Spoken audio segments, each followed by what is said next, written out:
Welcome to Conversations with Friends. I'm Meredith. And most people that I know either walk to get in shape or they walk just to enjoy a beautiful day in the park or on the beach. I want to introduce you to not just an interesting man, but a man who is so committed to this whole feeling experience of peace. And he's actually a peace pilgrim. So he's been walking, not recently, but he has done many years of walking for peace in the world and to spread this beautiful message of peace, which I think you'll all agree that we need more than ever. And it seems as if it's slipping away sometimes, like where is peace? And he's gonna share a lot of his insights and his enlightened experiences. So I want you to meet Swami Sankarananda. He's also known as Peace Swami, right? Welcome. Good to see you, Swami. Very good Can I call you Peace Swami? Good to be with you. People call you Peace Swami, right? Is that okay? Oh, sometimes. Oh, that's not your real name. Just Swami? Sometimes. Okay.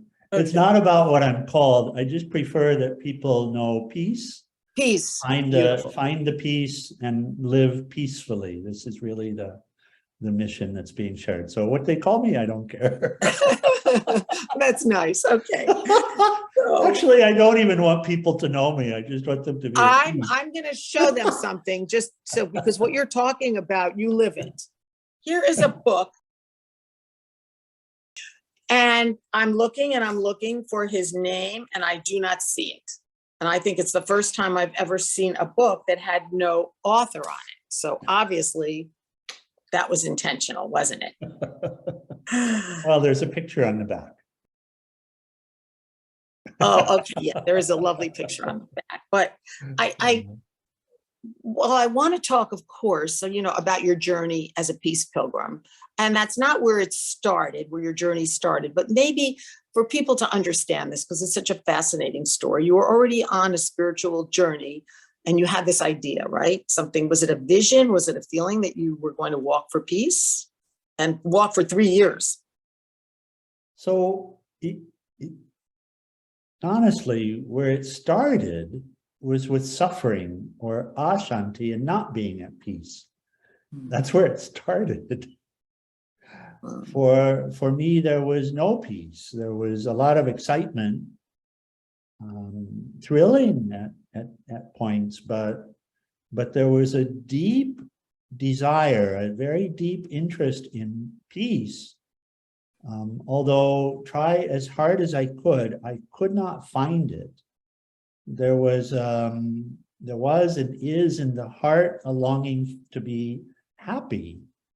And really we can say peace and happiness are identical. They're in the same place. And I could not find that happiness. And I kept looking under rocks and lived a big life and could not find it anywhere. And finally, we came to a place of realizing that and realizing that I didn't know where happiness was or how to be happy. And that's what really started what we call spiritual path there's an urge inside, and that's certainly what I experienced. There's something inside of us which expects to be happy, which expects peace, that urges us towards it. And yet my experience was that I could not find it. In the excitement, I even forgot what I was looking for. And so we came to a place with a Great Depression that lasted a few years that helped me to reevaluate everything, and we understood somehow through grace that the goals weren't about some amount of money or some of this success or that success, that really what was being sought was happiness, and that it's simpler than what I had imagined. And so that took us to spiritual path. You say us. Who was us? You and your spirit, yourself, your inner self. Please forgive. I It's often, and it'll happen again, I'll warn. Yeah. I confuse in speech often I and we. Okay. Um, That's the okay. two words, I don't see a Yeah. difference between them. Mm, So that's interesting. it's Let me ask you interesting. this. Yeah. It Sorry? sounds to me that you knew there was another way to live. I And would so you had say, tried this, you tried yeah, that, you tried the world of success. And I yep. think I read that you like to accumulate a lot of things, you got into accumulating things. And so did you eventually just hit a brick wall, which is, I think, what happens to a lot of people, where it's just, there's not even some peace and happiness left. For a lot of people, there's enough to keep them going. They're not great. They might be depressed sometimes, might have bad days, but they still are they're okay. They accept that in life. Was yours so bad that you said, there's got to be another way? I would say for each of us that there's something in us, not a thing, but a force, a factor. We can call it different names, super consciousness, or the peace within, or a guru. The guru is inner, not outer, some guide, the conscience, different names for it. But there is this force within us that is urging us to follow the path of peace, the Shanti path. And the situation that we find ourselves in is what we're being guided towards, which is not, each of us have some experience with happiness. It's the truth. Each of us have some happiness in our lives. Yeah, everyone has some experience with happiness. But to be moments of happiness. But to be happy a few moments is not satisfactory. There's an urging towards a happiness that lasts forever, like the fairy tale, happily ever after. They lived happily ever after. And that from when we're children, we hear it inside and outside both. We hear from our own spirit self, as it were, that it's possible, and nothing else will do. And so we're always comparing our lived experience with this ideal of peace and happiness, whether we know it or not. Dissatisfaction and the need to find something is why do I need to get something? I need to get something because I'm not where I wish to be. Where do I wish to be? Well, I can say Shangri-La, but the reality is I wish to be happy. Well, people do wish to be happy. And yet, again, I think are people, and I think we're all like that at some point or another, are we all looking again in the wrong places for it? Because it's not permanent happiness. It has to, as you were saying, it has to start within. And so again, if you're looking for happiness, that, if I just get that great job, or I just have the perfect family life, or the perfect this, go on some great vacations, it falls flat over and over again. So what awakens people? And tell me about how you got from those experiences to the next stage of your spiritual journey. Sure. So we see in the different teachings, and Peace Pilgrim had come into my life, and some who join us for this talk might have heard of Peace Pilgrim before. And if not, I would encourage people to use Google Swami and look for Peace Pilgrim. She's quite inspiring. She had walked pilgrimage for 27 years, and she shares these universal teachings of the greats in the different traditions. But the situation we find ourselves in is that it's as if there are two of us. It's as if I am two selves. When we look at the sea inside of us, we have a voice in the head which tends to be incessant, and it Mhm. always has a list, and it's always describing something else that we need to do in order to get what we want. And we have to live with it until we train it. But I'm we don't laughing know it needs to be trained. because I was just in a class a few weeks ago, and what the teacher said, you need to get rid of your lists. If you have these lists and you keep going over your lists, just keep it in your head. And I walked out of the class and I said, you know what? I still need my list. I don't remember all the things I have to do. Well, But I know what you're saying. It's the continual thinking about the to-do things over and over again. And it's all about the superficial accomplishment, right? Of well, things you and do. it's indeed, and it is a voice in our head that we each are dealing with that speaks to us and tells us what we need to do. And so, but as long as it speaks to us from the place of a separate I and what I need and what I have to get from life, then we live life to get when we follow it. And this life of living to get is a life of suffering. So it's the We me can't life. get the It's all thing. about me, right? Yeah, So it's are all we about me. getting rid But of the ego? But there is also within us Yeah. a higher nature. So we can say the self-centered nature, the little s, self-centered nature is needy, greedy, and there's always something, and the list will go on forever.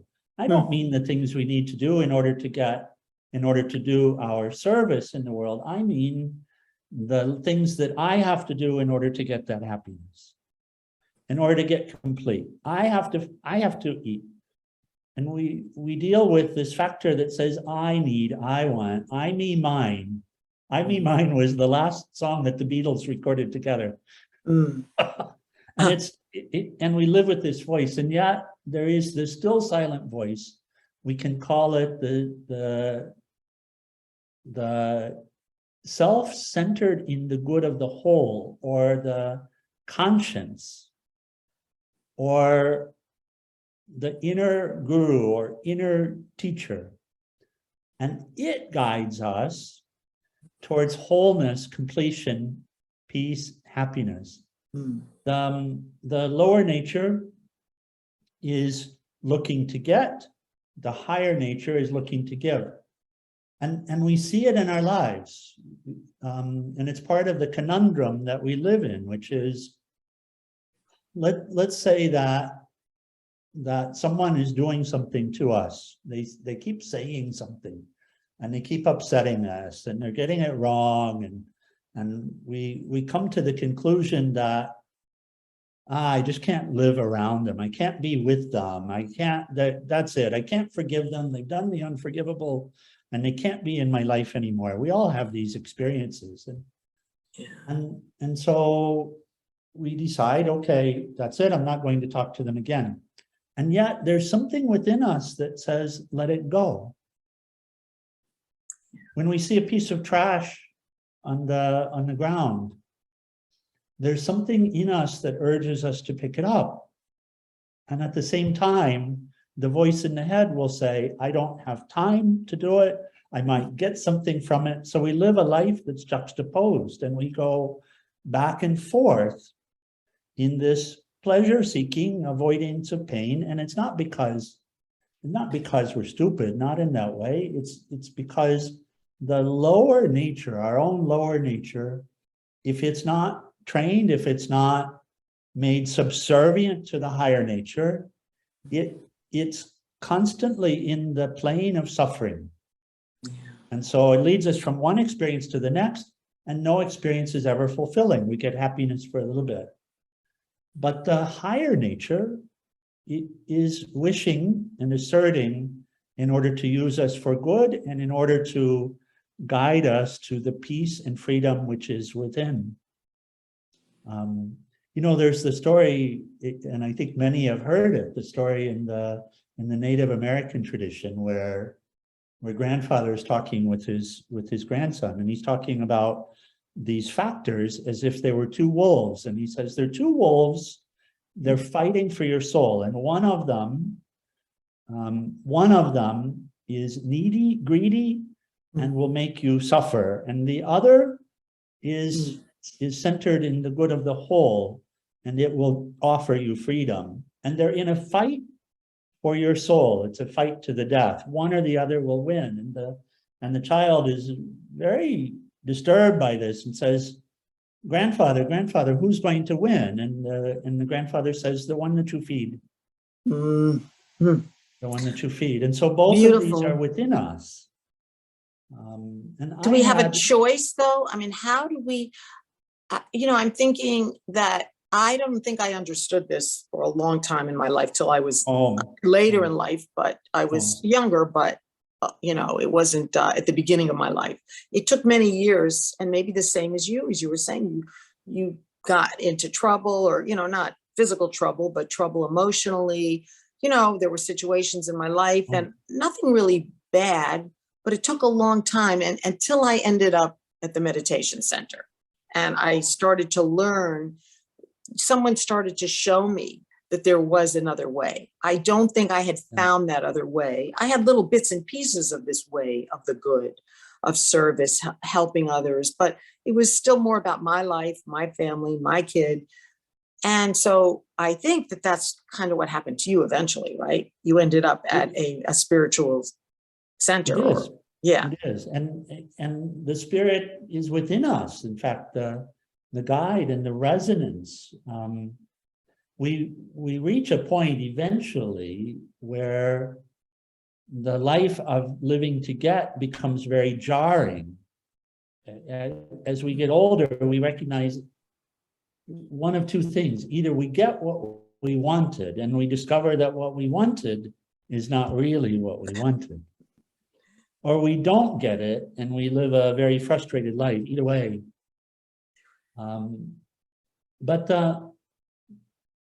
Peace is said to be inside.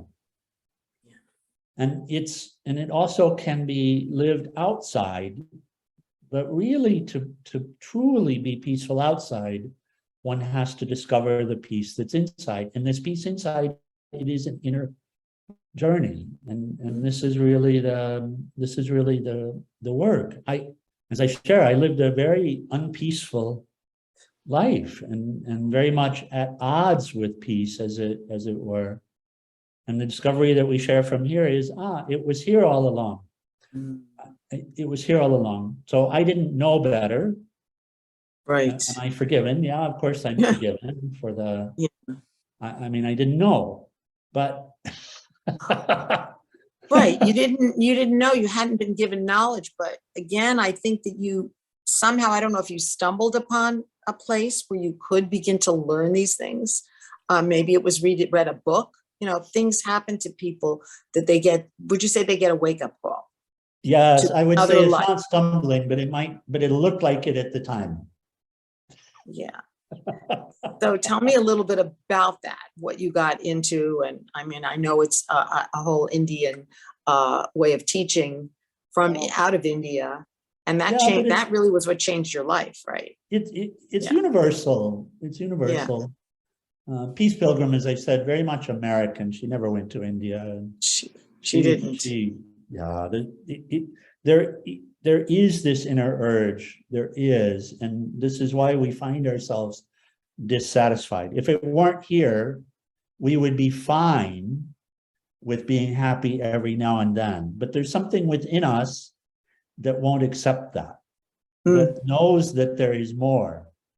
And so we may not be familiar with it, but we want to become familiar with it. Do we yearn for it? Would you say to our souls, or we as souls, do we yearn for really true happiness and peace? And even though we're caught up and we can't exactly even articulate it sometimes, is that this inner drive to have that? Yes, it is. No doubt we yearn for it. In fact, when we come into these deep depressions and thoughts of suicide and all that, these are so common. They've always been, but especially in today's society, so common.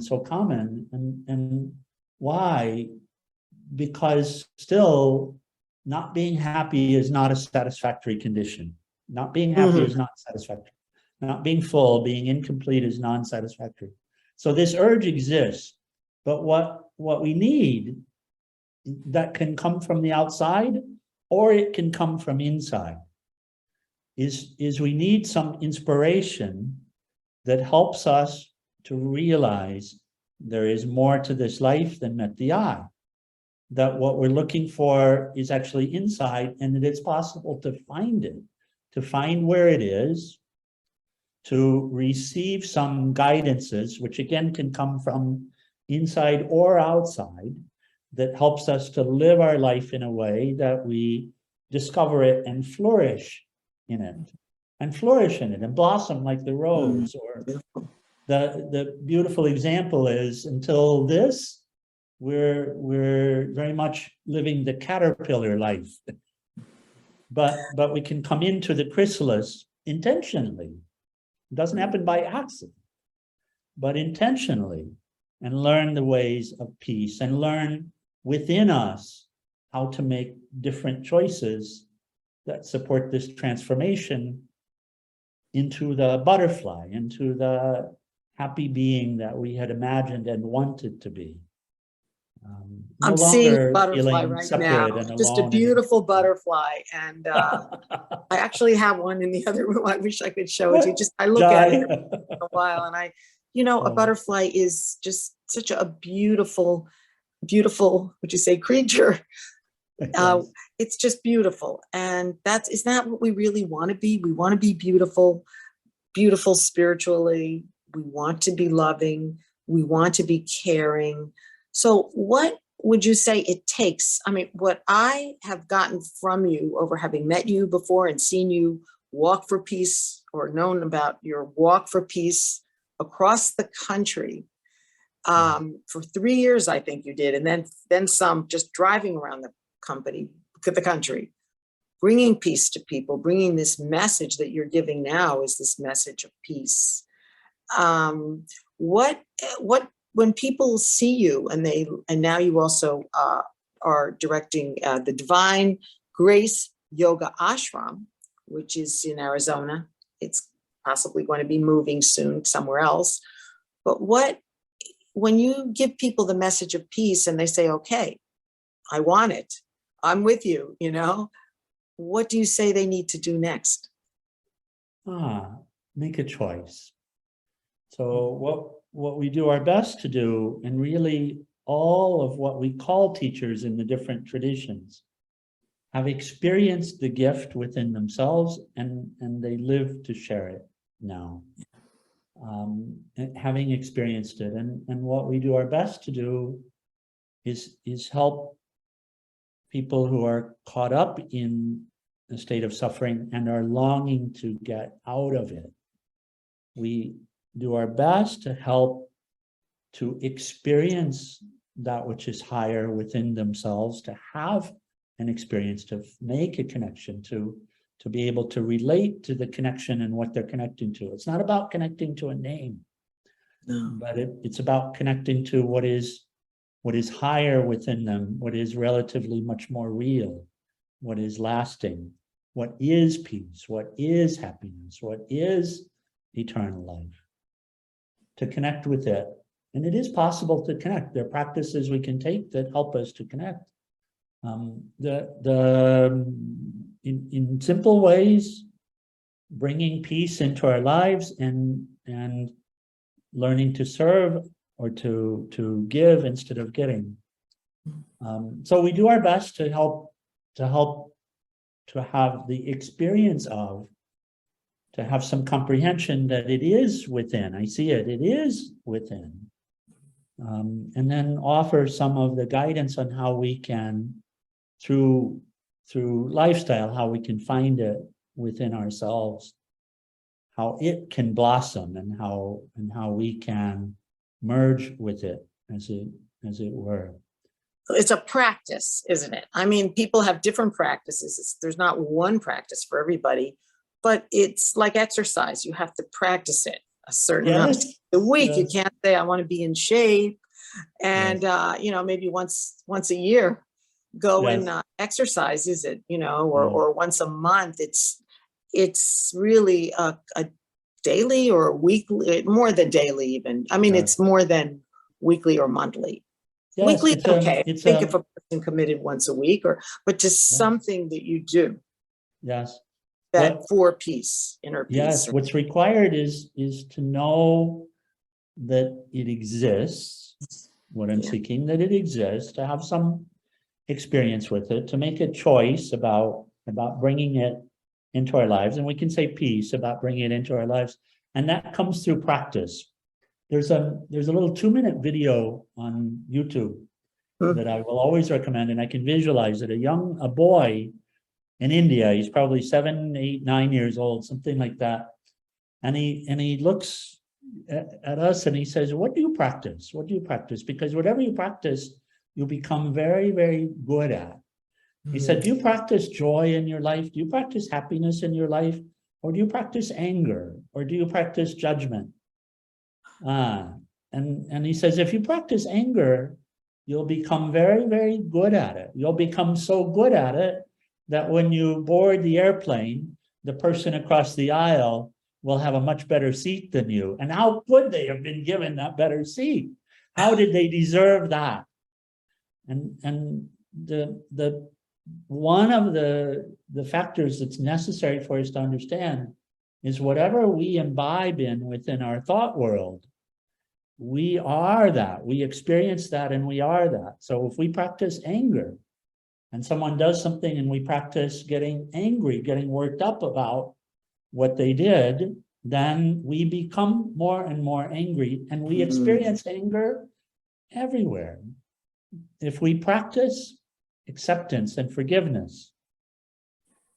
Yes, and so the practice really ultimately is our life. It's about the choices that we make in the moments of our life.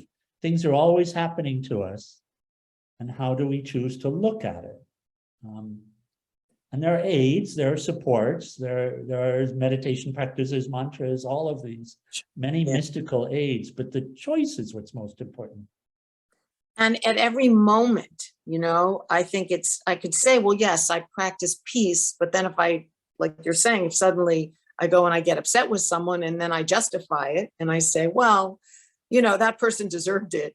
They weren't nice to me, or they did something wrong to me. It's easy to justify our actions and almost exclude them from whatever it is we're trying to live. And so it's like you have to have the awareness of your behavior too, don't you? You do. And here, there's a great mystery and a great power that we all have in our hands, which is the power of resolution, of resolve. If you make a resolve and it's firm, strong, I will not get angry at people for doing this, or this. Let's say, if you make the resolve that somehow, if you check it, you'll see, if you're serious about it, that you may lose it, you may get angry, but sometime after, you remember, I did not do what I wished to do. And so one who's committed resolves again. This is a practice. I will practice happiness. I will practice joy. I will practice forgiveness. And really intentionally doing so. Peace Pilgrim would say, focus on the little things. Don't try to make it so complex. Just do the little things that are good, that we're guided to, and do our best to refrain from the little things that are bad, that cause us to suffer and other people. There's a knife in this tongue, and it's so easy to say something that hurts, and those hurts last for a long, long time. And so just a little thing, hold that, just like this, the little things that we're urged to do that are good, and avoiding the little things that we're urged to do that are not helpful. And we each have a compass that exists at some level where we can see, when I did this, it upset people. When I did this, people are happy with it. And beautifully so said. Things in life. This is where the practice is. That's it. That makes it so much easier to me. The little things and not feeling the guilt when you do go off or you make a mistake, and you just, okay, I did it, but let me move on. And it's all about progress, spiritual progress. Would you say, to say, okay, I'm not there yet, but I'm I'm on the path. That's what makes me feel good. Is that, yeah, I mess up, but I keep going. I'm not, Yes. I mess up, but I'm not giving up. Yeah, when I started the physical pilgrimage, the physical walking across the country, Describe it. Lao Tzu's words came: "A journey of 1,000 miles begins with the single step." And this is exactly the maxim that we're dealing with: is I'm going to be more peaceful. Very good. So let me just take a step. And I might take a step backwards. It's fine. Let me take another step and another step and another step. And this process of practicing peace in the life, inside and outside, moves us forward towards peace. It took years. And yet I knew where I wanted to go. I knew what I wished to embody. I knew that I had lived a life that was not beneficial, and I wished to live a beneficial life. I wished to embody peace and love. And so I never gave up. I never give up. It's very important. Yeah. And it's more important than anything else is to be in alignment with this. And I would just confirm that it exists, and that these transformations are not only possible, they're really what we came here to do. So happy to hear this. And I know we're just about out of time, but what I'm really taking from you is that, you know, commit to peace. And you truly committed to peace with your peace walks, but not just your peace walks, but your whole way of living, which is about being peace, spreading the message of peace, giving peace. And it works. It really works. And you can live in a world, we can live in a world where, even though we see all the bad and we see the peacelessness and the hatred and everything, we can know that we're doing our small part, right? To bring peace to ourselves and to others. And we just say that's what transformation is all about. If we can even help the world, help society. It is. And if we can become more peaceful, and this is speaking of inside, in our thoughts and our desires and our intentions, if we can become more peaceful, then we bring more peace into the world. The butterfly effect is real. Whatever we think or speak or do, it does make a difference. It does have an impact. We might think ourselves as a very small individual, and yet what we discover is that when we get caught up easily in anger and judgment and all of this, this is what we bring, it's what we share, and it's a contribution that we make. But also, when we learn the ways of peace and find ourselves to be able to be more peaceful, we also bring peace into the outer situation. This is our contribution, our gift. And the intention here really was to live life as a prayer, because the prayer, the inner becomes the outer. It's obvious that you have really, really walked the walk, done the work, and really committed your life, you know, to helping yourself, bringing peace to your own life. And it's obvious, brought peace and fulfillment to so many others. And it's just very gratifying to meet you and hear you. And people I know can see you on YouTube, right? I found some classes on lots of classes that you have on YouTube. Yes. And you're going to also be in at the Brahma Kumaris Meditation Center soon. Can you know the specifics? The November Saturday, yes. It's only 2 weeks out. Yeah. And that is the meditation center in Delray Beach, right? Yes. Oh. So you will be there. If anyone is interested, they can even call the Miami Brahma Kumaris Center and get the information. Yeah, and 3 p.m. 3 p.m. And I think they'll just be able to show up, but they can call the Miami Brahma Kumaris. I'm sure it'll be listed in our regular listings as well. And so I hope that people will be there to meet you and get some more enlightenment from you. It's a pleasure to get to see you again. Take care. Very good to be with you, dear Meredith. Thank you for what you're doing here. Thank you for watching. Om Shanti, everyone.